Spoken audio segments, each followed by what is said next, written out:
भूर्भुवः स्वः तत्सवितुर्वरेण्यं भर्गो देवस्य धीमहि धियो यो नः प्रचोदयात्।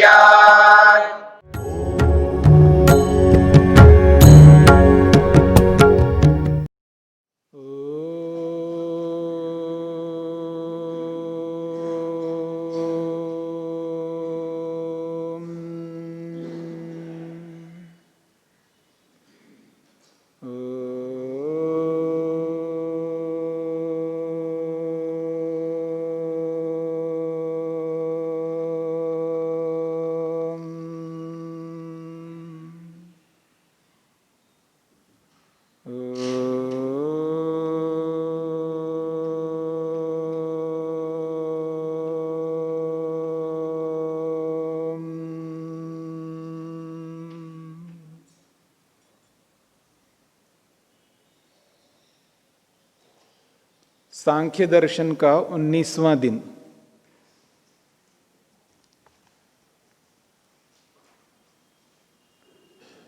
प्रसंग चल रहा है पारंपर्यतो अन्वेषणा बीजांकुरवत।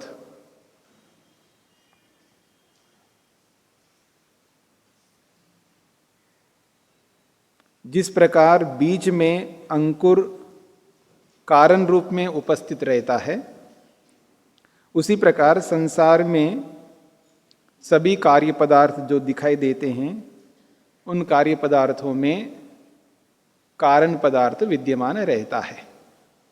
ये प्रसंग चल रहा है और इस प्रसंग में सूत्र के अर्थ को स्पष्ट करने के बाद में अन्य भाष्यकार क्या कहते हैं इस सूत्र को लेकर के, इसकी चर्चा वो करना चाहते हैं भाष्यकार। मध्य में देखेंगे, अत्र सूत्रे अनिरुद्ध वृत्तो विज्ञान भिक्षु भाष्ये च अयोक्तिकम उक्तम। कहते हैं अत्र सूत्रे, इस 122वें सूत्र में अनिरुद्ध वृत्तिकार ने और विज्ञान भिक्षुकार ने, विज्ञान भिक्षु भाष्यकार ने अयोक्तिकम उक्तम, सूत्र के अनुरूप नहीं कहा, यानी युक्ति पूर्वक नहीं कहा। क्या नहीं कहा?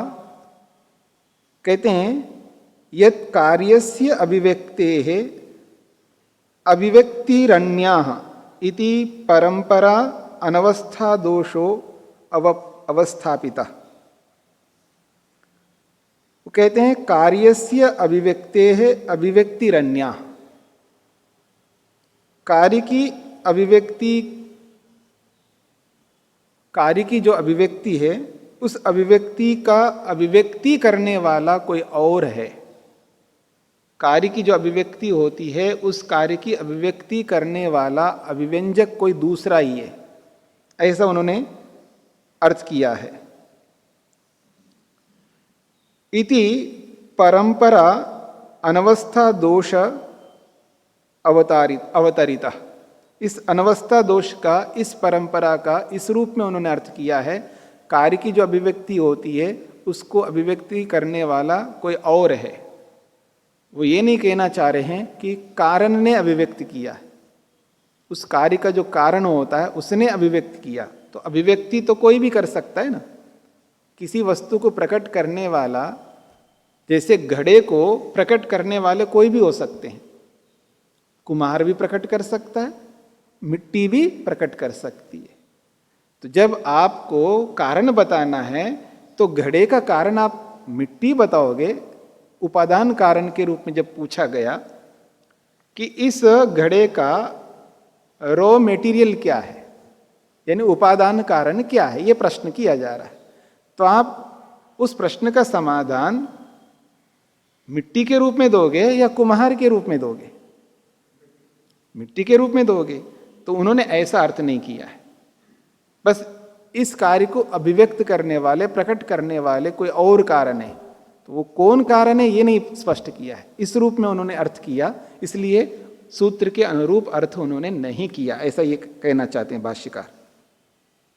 परंतु न तथा परंपरा अनवस्था आशंका आश्रिता अत्र सूत्रे, उनकी ऐसी परंपरा का, ऐसी अभिव्यक्ति को लेकर के ऐसी कोई आशंका, ऐसा कोई प्रश्न इस सूत्र में नहीं किया गया है जो आप जिस रूप में समाधान कर रहे हो। किंतु अत्र सूत्रे तो नाशः कारण लयः, ये जो 121वां सूत्र जो है नाशः कारण लय इति पूर्वसूत्रतः कारण परंपरा आशंका अपेक्षते, कारण की परंपरा को लेकर के आशंका की है, तो आप कारण को प्रस्तुत करो, किसी भी कारण को प्रस्तुत नहीं कर सकते आप। वहां नाशा कारण लय ऐसा बोला है, जो भी कार्य पदार्थ का नाश होता है वो नाश का मतलब क्या है, उस विनाश का क्या अभिप्राय है, तो उत्तर दिया था कि विनाश का अभिप्राय ये है कि जो कार्य पदार्थ अपने कारण में जाकर के विलीन हो जाते हैं, ये हमने प्रस्तुत किया है। इस प्रसंग से ये पता लगता है कि कार्य अपने उपादान कारण में जाकर के विलीन होता है। इस परंपरा में वैसा अर्थ ना करके आप कार्य की अभिव्यक्ति किसी और से होती है, तो वो और कौन है वो तो आपको बताना चाहिए ना, ऐसा अर्थ आपको नहीं करना चाहिए, ऐसा भाष्यकार कहना चाहते हैं।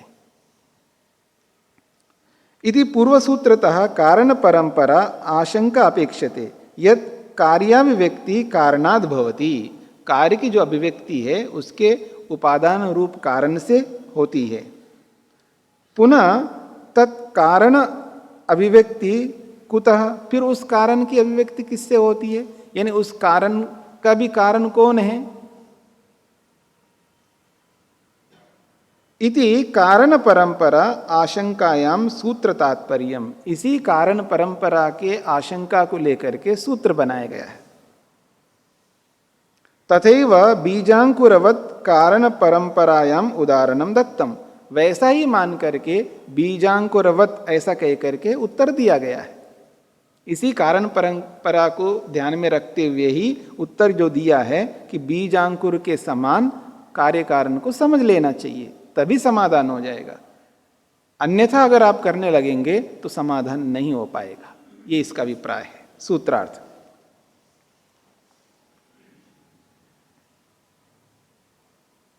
जिस प्रकार बीज में अंकुर,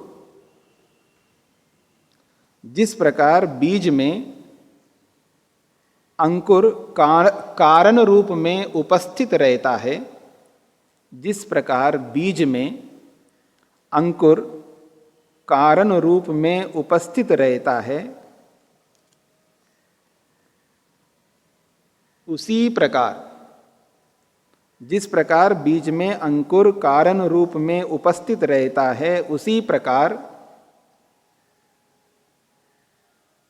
जगत के सभी कार्य पदार्थ, जगत के सभी कार्य पदार्थ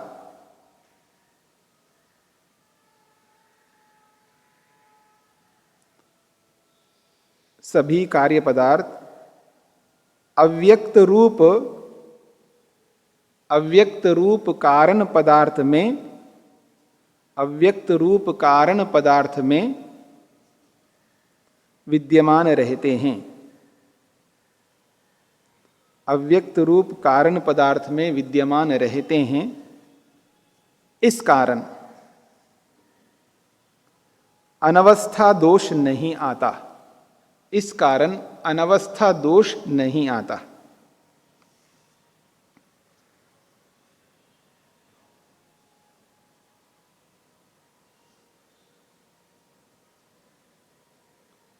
हेत्वंतरम उच्यते, एक और हेतु को प्रस्तुत किया जा रहा है इसी बात को समझाने के लिए। उत्पत्तिवद वा अदोषः, उत्पत्तिवद वा अदोषः, अथवा स्याद उत्पत्तिवद अदोषः, उत्पत्ति के समान दोष नहीं आना चाहिए। कैसे? यथा च उत्पत्तिवादे कार्यस्योत्पत्ति कारणात् जायति, ये जो उत्पत्तिवाद है, इस उत्पत्तिवाद के विषय में क्या प्रसिद्धि है? तो कह रहे हैं कार्यस्य उत्पत्ति, जो भी कार्य उत्पन्न होता है वो कारण से उत्पन्न होता है। जो भी कार्य उत्पन्न होता है वो कारण से उत्पन्न होता है। ये उत्पत्तिवाद का अपना सिद्धांत है। कारणात् कार्यम उत्पद्यते, कारण से ही कार्य उत्पन्न होता है। तत्र उत्पत्ति कारणस्य पूर्वता सिद्ध्यति। इससे ये स्पष्ट होता है उत्पत्ति जो हो रही है उस उत्पत्ति का कारण पहले से ही रहता है। यदि उत्पत्ति का कारण पहले ना रहे तो उत्पन्न कहां से होगा? तथैव, उसी प्रकार अत्र अभिव्यक्तिवादे, ये जो अभिव्यक्तिवाद है इस अभिव्यक्तिवाद में भी कार्यस्य अभिव्यक्ति कारणात् भवति। कार्य की जो अभिव्यक्ति है वो अपने कारण से होती है। यतः तत्र अनभिव्यक्तम सद तद वर्तते, क्योंकि वो अभी कार्य पदार्थ नहीं है।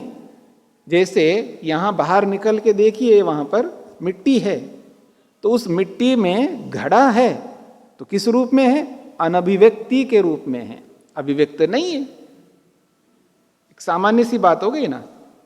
कहीं रुई पड़ा है, कॉटन पड़ा है, कहीं ढेर लगा हुआ है, तो वहाँ वस्त्र है, किस रूप में है? अनभिव्यक्ति के रूप में है, अभिव्यक्त नहीं है। आप अभिव्यक्त करो तो प्रकट हो जाएगा, ये कहना चाहते हैं। तो कार्य से अभिव्यक्ति कारणात् भवति, कार्य की अभिव्यक्ति जो है कारण से होती है। यतः तत्र अनभिव्यक्तम सत् तद वर्तते, अनभिव्यक्त होकर के वहाँ विद्यमान रहता है। तद अनभिव्यक्त स्वरूपवत कारणम भवति, उस अनभिव्यक्ति के स्वरूप में ही कारण विद्यमान रहता है।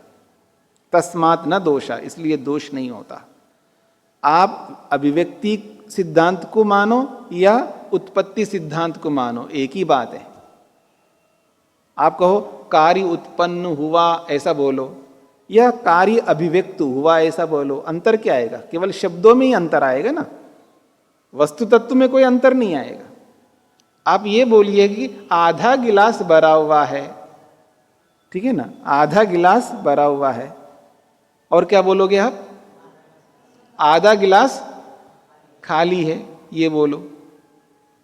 कुछ अंतर आ रहा है ना, केवल शब्दों में ही अंतर आएगा ना। आधा खाली कहो या आधा भरा हुआ कहो, एक ही बात है। तो अभिव्यक्त हुआ ये कहो या उत्पन्न हुआ ये कहो, केवल शब्दांतर है, लेकिन प्रक्रिया तो वही है। कारण से कार्य, ये स्पष्ट है, यही कहना चाहते हैं। सूत्रार्थ, हाँ जी, सूत्रार्थ देखिएगा। जिस प्रकार उत्पत्तिवाद में किसी कारण पदार्थ को लेकर उत्पत्ति मानी जाती है, उसी प्रकार कार्य की अभिव्यक्ति कारण से होती है। कार्य की अभिव्यक्ति कारण से होती है। कार्य अपनी अभिव्यक्ति में, कार्य अपनी अभिव्यक्ति में, कार्य अपनी अभिव्यक्ति में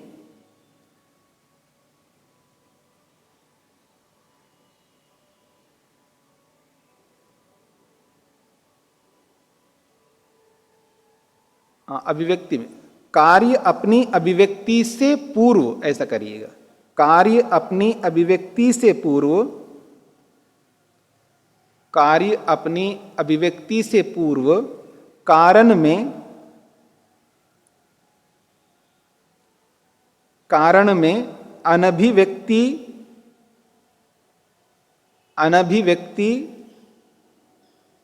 स्वरूप में रहता है। कार्य अपनी अभिव्यक्ति से पूर्व कारण में अनभिव्यक्ति स्वरूप में रहता है, इसलिए दोष नहीं आता, इसलिए दोष नहीं आता।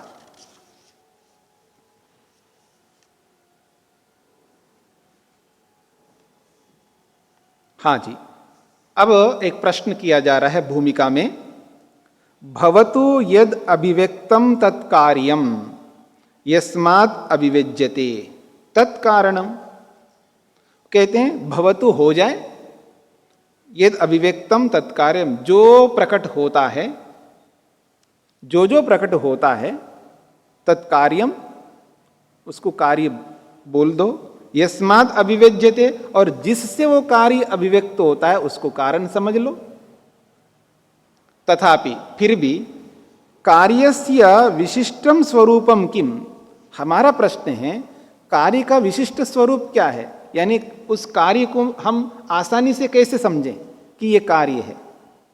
किसी को हम कहें ये कार्य पदार्थ है, जैसे सूर्य को देख करके हम आसानी से समझ लें कि ये कार्य पदार्थ है।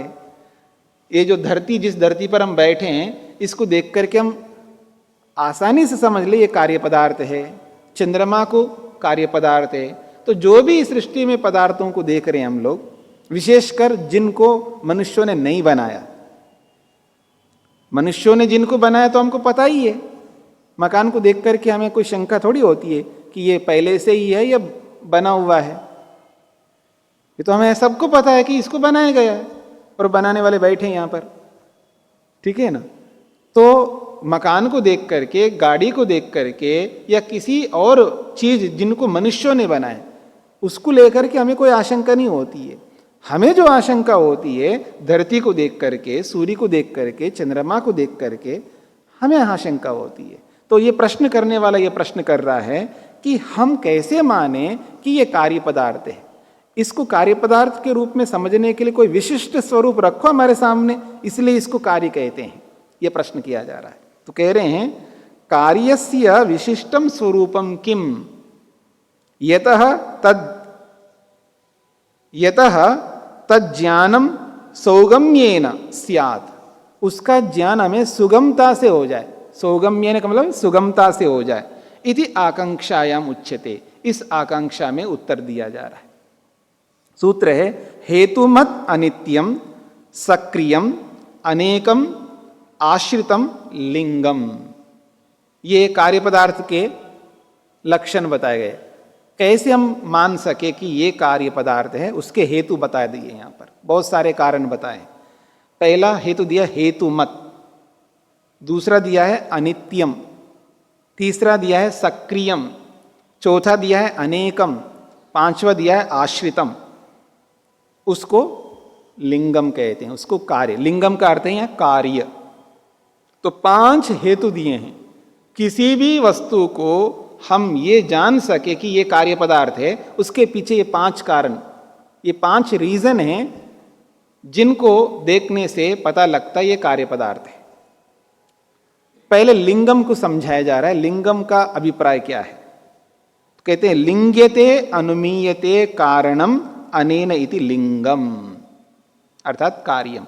कार्य पदार्थ को यहां पर लिंगम शब्द से कहा है। लिंगम को लिंगम क्यों कहते हैं? देखिए, ये यौगिक अर्थ बताया जा रहा है यहां पर, ठीक है जी। यहां यौगिक अर्थ बताया जा रहा है। लिंग्यते अर्थात अनुमीयते, अनुमान किया जाता है, जाना जाता है। क्या? कारणम, कारण को जाना जाता है, अनुमान किया जाता है। अनेन, जिसके द्वारा कारण को जाना जाता है, जिसके द्वारा कारण का पता लगा जाता है, जिसके द्वारा पता लगा जाता है, वो जो है उसका नाम है लिंग। जिसके द्वारा हम पता लगाते हैं वो ही लिंग कहलाता है। बात पकड़ में आ रही है? मोटा उदाहरण दें, घड़ा है मान लीजिएगा। घड़े को मैं लिंग बोलता हूं। लिंग क्यों बोलता हूं? उस घड़े के द्वारा हम पता लगाते हैं कि घड़े का कारण क्या है। कह रहे हैं लिंग्यते अर्थात अनुमीयते, अनुमान किया जाता है, जाना जाता है, मापा जाता है, तोला जाता है। अनुमान का अर्थ बता रहा हूं मैं। मापा जाता है, तोला जाता है, जाना जाता है।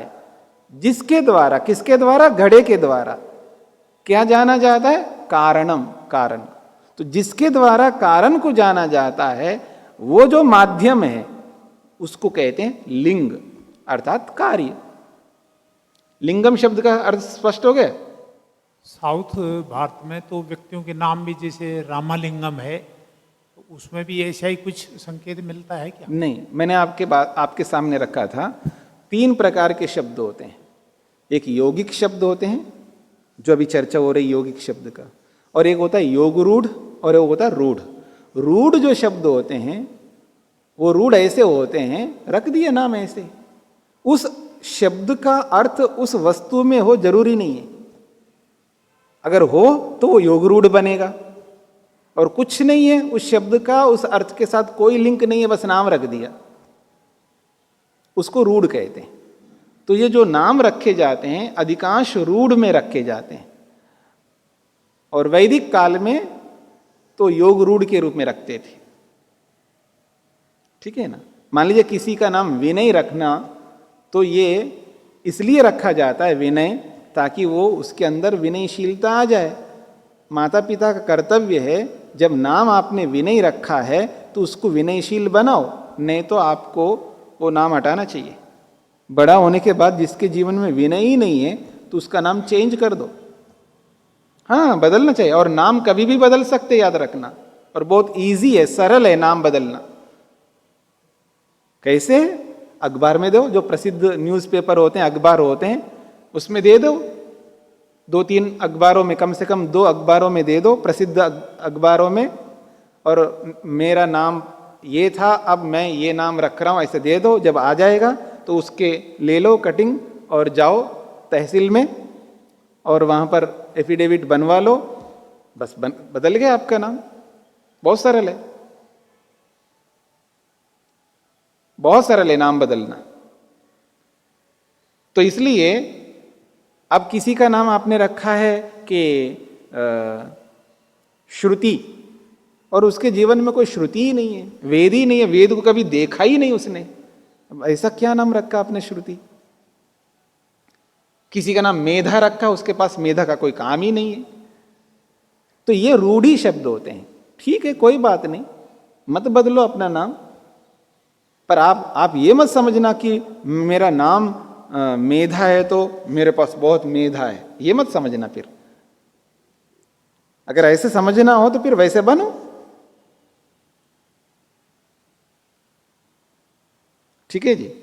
किसी का नाम रवि रख दिया और उसके जीवन में कोई प्रकाश ही नहीं है, अंधेरा ही अंधेरा है, हमेशा अज्ञानता में डूबा हुआ व्यक्ति।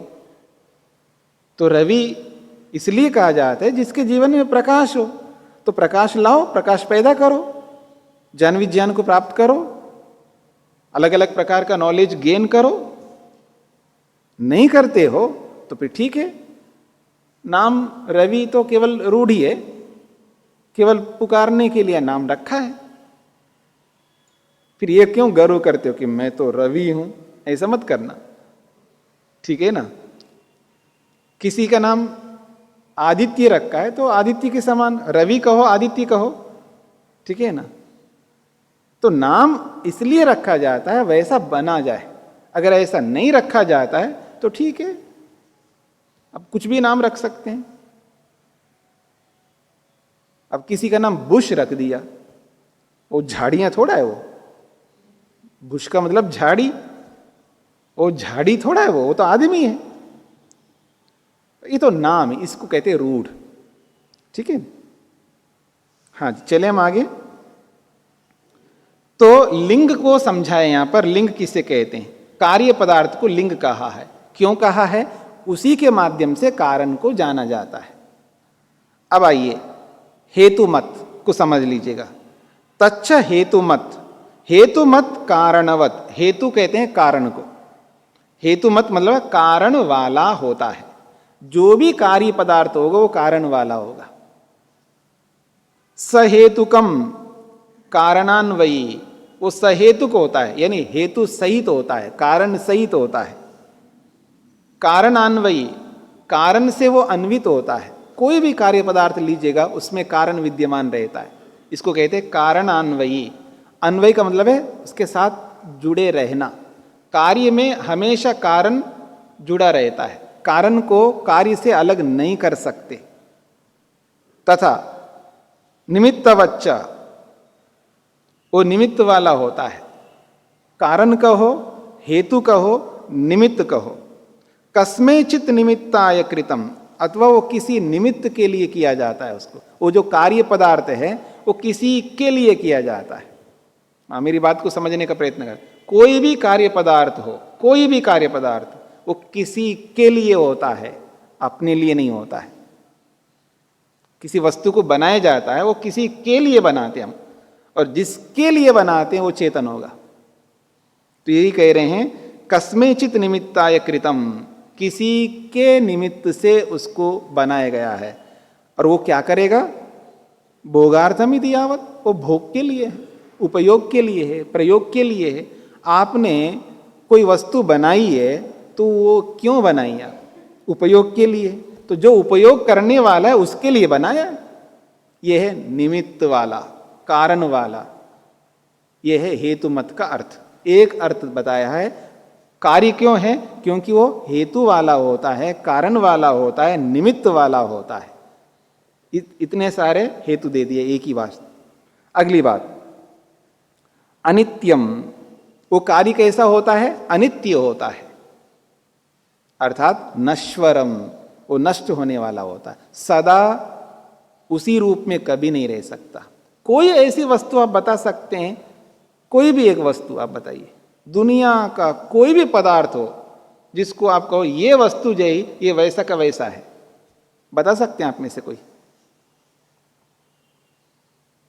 दुनिया का कोई ऐसा पदार्थ बताइए ये वैसा का वैसा है जिसको आप देख रहे हो। कोई नहीं है। सब में परिवर्तन हो रहा है, सब में बदलाव हो रहा है। हाँ जी स्वामी जी, कार्य पदार्थ, कार्य पदार्थ। हाँ जी स्वामी जी, जैसे दुनिया की सबसे ठोस धातु डायमंड कही गई है, जी हीरा जी, उसको बदलने में करोड़ों वर्ष लगते हैं। आप ही की बात है, बदलती वो भी है। मेरा प्रश्न यह था, कोई ऐसी वस्तु बताइए जो नहीं बदलती हो। आज बदलती हो, 2 दिन के बाद बदलती हो, 2 करोड़ के बाद बदलती हो, प्रश्न ये नहीं है बदलती या नहीं बदलती है। अच्छा, बदलाव जो है, एक तो होता है बदलाव तत्काल दिखता है, ठीक है ना, उसी समय दिखाई देने लगता है, कुछ समय लगता है। किसी के लिए 1 दिन समय लगता है बदलाव को देखने के लिए, घड़े के बदलाव को देखने के लिए 1 महीना, 2 महीना, 3 महीने लगते हैं कि हाँ ये घड़ा जो है पुराना हो गया है। 6 महीने के बाद और अच्छा लगता है, और 1 साल के बाद तो बिल्कुल क्लियर पता लगता है पुराना हो गया है, ठीक है ना। तो हर पदार्थ में जो उसके कारण होते हैं वो किस रेशो में, किस विधि से मिलाए गए हैं, उस पर डिपेंड करता है, उस पर निर्भर करता है का उसका बदलाव कब आएगा। द्यौ शान्तिरन्तरिक्षं शान्ति पृथिवी शान्तिरापः शान्तिरोषधयः शान्तिः वनस्पतयः शान्तिर्विश्वे देवाः शान्तिर्ब्रह्म शान्ति सर्वं शान्ति शान्तिरेव शान्ति क्षमा शान्तिरेधि। ॐ शान्ति शान्ति शान्तिः।